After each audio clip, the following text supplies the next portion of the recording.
De l'Évangile de Jésus-Christ selon saint Luc, chapitre 9, versets 51 à 56. Comme s'accomplissait le temps où il allait être enlevé au ciel, Jésus, le visage déterminé, prit la route de Jérusalem. Il envoya en avant de lui des messagers. Ceux-ci se mirent en route et rentrèrent dans un village de Samaritains pour préparer sa venue. Mais on refusa de le recevoir parce qu'il se dirigeait vers Jérusalem. Voyant cela, les disciples Jacques et Jean dirent : « Seigneur, veux-tu que nous ordonnions qu'un feu tombe du ciel et les détruise ?» Mais Jésus, se retournant, les réprimanda, puis ils partirent pour un autre village. Acclamons la parole de Dieu.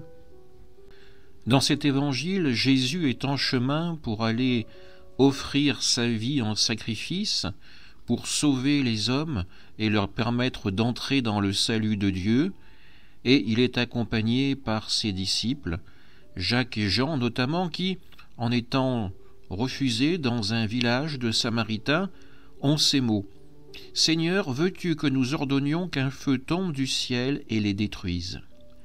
Jésus veut offrir le salut. Jacques et Jean, eux, sont dans une optique de punition, de vengeance. Le feu du ciel qui détruira les païens qui n'ont pas voulu entendre la parole du Seigneur. Jacques et Jean ont besoin de vivre une conversion.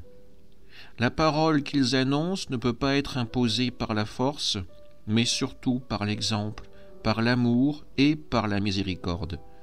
Ils doivent se calquer sur Jésus pour entrer dans cette démarche, pour voir dans les autres des frères et des sœurs en Christ.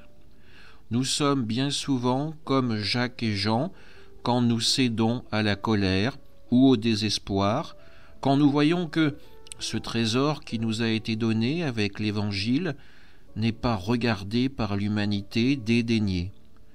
Parfois, certains voudraient que Dieu se venge, qu'il fasse tomber du ciel le feu sacré. Dieu ne cherche pas à se venger, Dieu cherche à sauver. À nous, à présent, d'entrer dans cette même démarche. Amen.